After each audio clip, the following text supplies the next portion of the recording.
Alors, je vous présente La face cachée du clown d'Émilie Rivard aux éditions Bayard Canada dans la collection Zèbre. Alors, c'est l'histoire d'Hugo, un jeune garçon du haut secondaire qui veut tenter d'atteindre le sommet de l'échelle de popularité, mais qui, en raison d'un secret mal gardé, se retrouve à l'étage du concierge. Donc, pour tenter de redorer son blason, il découvre que la possession d'une guitare et le fait de jouer de la musique peut l'aider dans son parcours. Malheureusement, ça coûte de l'argent pour acheter une guitare et il va devoir travailler avec sa mère qui est propriétaire d'une agence de clown. Il va donc devenir Balloon, le clown joueur de banjo, qui va animer des fêtes d'anniversaire. Et cette situation-là va l'amener à devenir victime d'intimidation et il va devoir s'en sortir de manière intelligente et surtout avec humour. Ce que j'aime beaucoup de ce roman-là, c'est à la fois les inserts graphiques de la collection Zèbre qui amènent beaucoup de punch, les textes et les dialogues d'Émilie Rivard qui sont vraiment très savoureux en termes d'humour aussi, mais j'adore surtout le fait qu'on parle d'intimidation et qu'on va aborder le sujet avec humour. Donc on montre à la fois que c'est possible de dédramatiser la question de l'intimidation, mais en même temps aussi que c'est possible de régler le problème en utilisant l'humour aussi, donc pour essayer de, à la fois avec l'autodérision, mais aussi d'aborder la question avec humour envers notre intimidateur aussi, et que ce n'est pas toujours une question de vengeance non plus. Donc vraiment un roman à mettre entre toutes les mains, particulièrement pour les professeurs à l'école, si vous voulez aborder le sujet et que vous ne savez pas trop comment, c'est un must que je vous recommande. Salut, c'est Catherine. Aujourd'hui, sur le thème de l'humour, je vous parle du tragique destin de Pépito. Je sais que comme ça n'a pas l'air d'un livre qui est très drôle, mais en fait, ça l'est. Petite parenthèse, si vous suivez Tout le monde en parle, vous avez probablement déjà entendu parler de ce livre-là.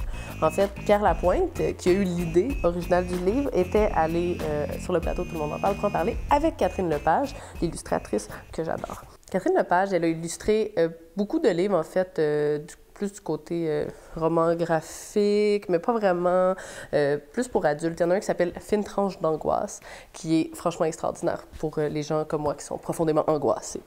Dans Le tragique destin de Pépito, qui est son premier album jeunesse, c'est vraiment différent de ce qu'elle a fait auparavant, parce qu'il y a deux façons, en fait, de lire l'histoire. Il y a une façon qui est vraiment très drôle, très décalée, puis une autre qui est vraiment très tragique.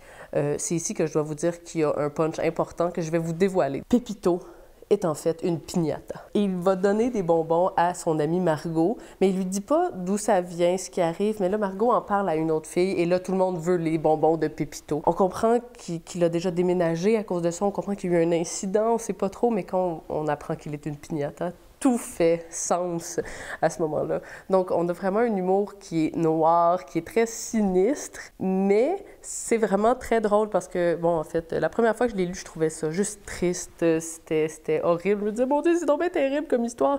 Puis je l'ai relu 2-3 jours plus tard, puis je me suis dit, oh non, mais c'est franchement hilarant dans le fond. Donc voilà, en plus, on a des illustrations super graphiques avec vraiment juste 2-3 couleurs, des contrastes intéressants.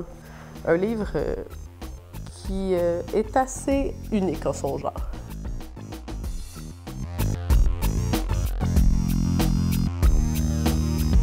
Je vous présente Les Petites Reines, roman pour adolescents de Clémentine Beauvais, dans lequel on retrouve Mireille, Akima et Astrid, trois jeunes filles qui sont dans un collège français. Et pour le plus grand malheur de Mireille, le palmarès des boudins, donc des filles les plus moches de l'école, est dévoilé.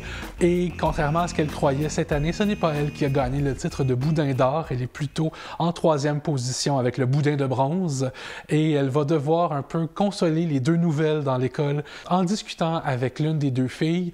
Elle va avoir une idée un peu folle qui va mener à des aventures assez particulières. En fait, elles vont décider d'envahir un peu l'Élysée pour crasher le party du 14 juillet à l'Élysée, parce que le père de Mireille, en fait, est quelqu'un d'important à l'Élysée qui travaille pour le gouvernement français, et les trois filles vont décider de faire le trajet à vélo, et pour financer leur périple, elles vont s'assumer jusqu'au bout et vont vendre du boudin.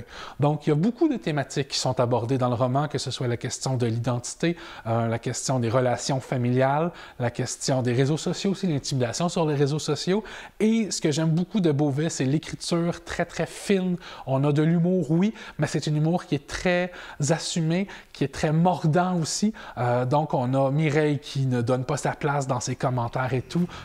Et les deux autres filles aussi, Astrid et Akima, qui vont prendre leur place tranquillement. Et tout ça est fait avec beaucoup d'humour, beaucoup d'autodérision aussi. Donc on a vraiment là une démonstration éclatante du fait qu'un bon sens de l'humour peut très bien nous amener loin dans la vie. Alors je vous laisse découvrir ce roman-là que j'ai adoré d'un bout à l'autre.